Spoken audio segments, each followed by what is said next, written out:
अस्सलाम वालेकुम। आज जो हम टॉपिक डिस्कस करने जा रहे हैं वो है गोल्जी ऑपरेटस। गोल्जी ऑपरेटस को हम देखते हैं कि सबसे पहले डिस्कवर किसने किया था। इसको डिस्कवर किया था एक साइंटिस्ट था हमारे पास गोल्जी।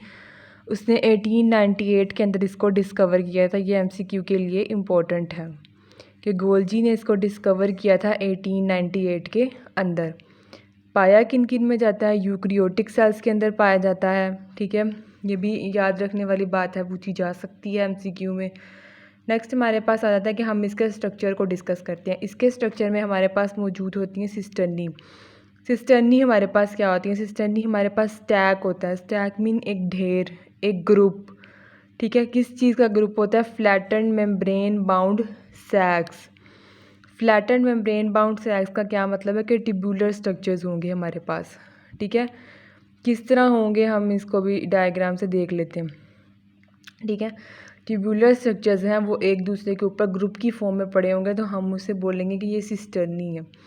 ठीक है, गोल्जी ऑपरेटस हमारे पास एक कम्प्लेक्स सिस्टम है जिसमें हमारे पास एक सेंट्रल स्टैक होता है। मीन सेंटर में हमारे पास ट्यूबुलर स्ट्रक्चर्स पड़ेंगे और उसके इर्द गिर्द भी इंटरकनेक्टेड ट्यूब्यूल्स का एक ग्रुप होगा। ठीक है, अब डायग्राम से देखते हैं। ये हमारे पास है डायग्राम, ये हमारे पास है ट्यूबुलर स्ट्रक्चर्स। ठीक है, अभी ये हमारे पास ग्रुप की फॉर्म में नहीं है, मीन स्टैक की फॉर्म में नहीं है, तो हम इसे बोलेंगे कि ये हमारे पास है गोल्जी बॉडी। इसे हम गोल्जी बॉडी बोलेंगे। ठीक है, जब ये स्टैक की फॉर्म में नहीं है, जब ये ट्यूबुलर स्ट्रक्चर्स एक दूसरे के ऊपर इस तरह स्टैक की फॉर्म में आ जाएंगे तो हम इसे बोलेंगे कि ये हमारे पास है गोल्जी ऑपरेटस। ठीक है, अब ये आ गए हैं हमारे पास स्टैक की फॉर्म में। अब जब हमारे पास ये ही ट्यूबुलर स्ट्रक्चर्स स्टैक की फॉर्म में पड़े होंगे और साइड्स पे इनके वेजिकल्स आ जाएंगे, ये वेजिकल्स लगे आपको नज़र आ रहे होंगे। अब हम इसे बोलेंगे कि ये हमारे पास है गोल्जी कम्प्लेक्स। और ये जो वेजिकल्स लगे हुए हैं ये आते कहाँ से हैं? ये हमारे पास SCR से टूट कर आते हैं। ठीक है, SCR से टूट कर आएंगे। अब हम देखते हैं कि हमारे पास ये जो गोल्जी कम्प्लेक्स है इसकी हमारे पास दो फेजेस होती हैं। ठीक है, एक हमारे पास इसकी होती है फॉर्मिंग फेज, ये हमारे पास है इसकी फॉर्मिंग फेज, और एक हमारे पास इसकी होती है मैच्योरिंग फेज, ये हमारे पास है मैच्योरिंग फेज। उसके बाद हमारे पास ये दो फेजेस हैं। ठीक है, फॉर्मिंग फेज को जो है हम सिस फेज भी बोलते हैं। ठीक है, और जो हमारे पास मैच्योरिंग फेज है इसको हम ट्रांस फेज भी बोलते हैं। फॉर्मिंग फेज को हम आउटर कन्वेक्स सरफेस भी बोलते हैं। ठीक है, और जो मैच्योरिंग फेज है इसे हम बोलते हैं इनर कनकेव सरफेस। उसके बाद हम क्या करते हैं कि हम देख लेते हैं कि इनकी होती किस तरफ है। ठीक है, जो फॉर्मिंग फेज है ये हमारे पास होती है टूवर्ड्स न्यूक्लियस, और जो हमारे पास होती है मैच्योरिंग फेज ये हमारे पास होती है टूवर्ड्स प्लाज्मा मेम्ब्रेन। अब इन दोनों का फंक्शन देख लेते हैं।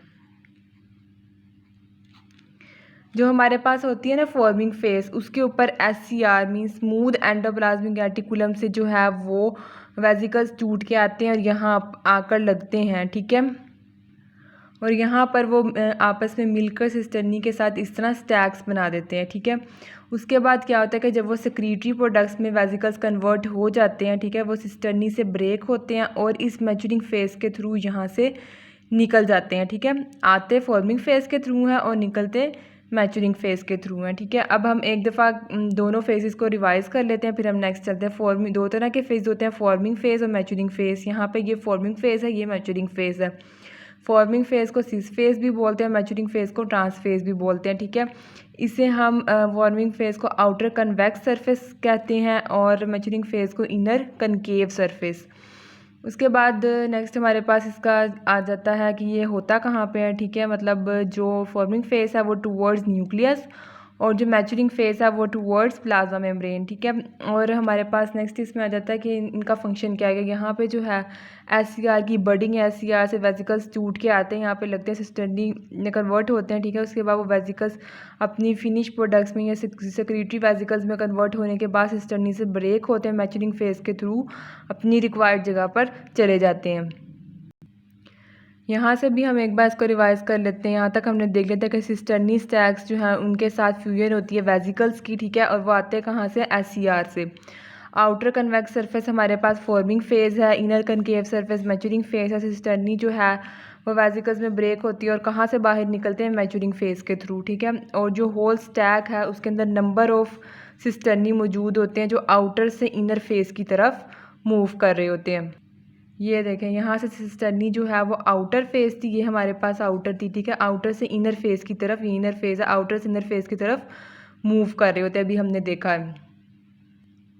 लास्ट पे हमारे पास सबसे इम्पोर्टेंट फंक्शंस आ जाते हैं गोल्जी ऑपरेटस के, ठीक है।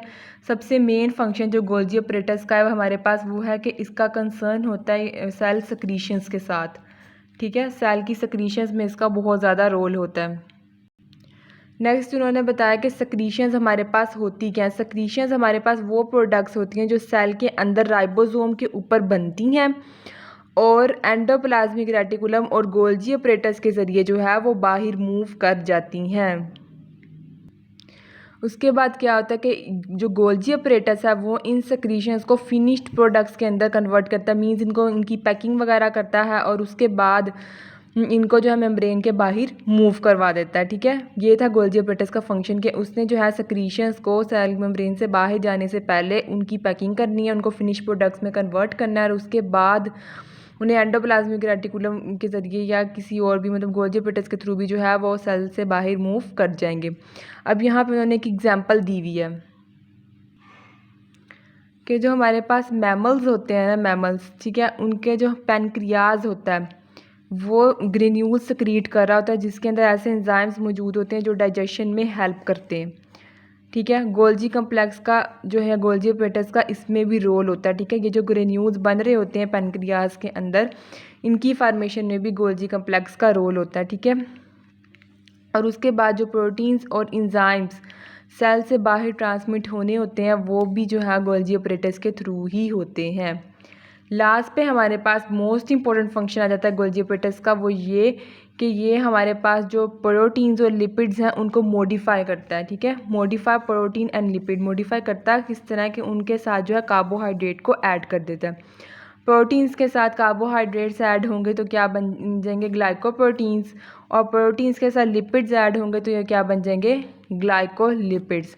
इनको ग्लाइकोप्रोटीन्स और ग्लाइकोलिपिड्स को कॉन्जुगेटेड मॉलिक्यूल्स भी बोलते हैं।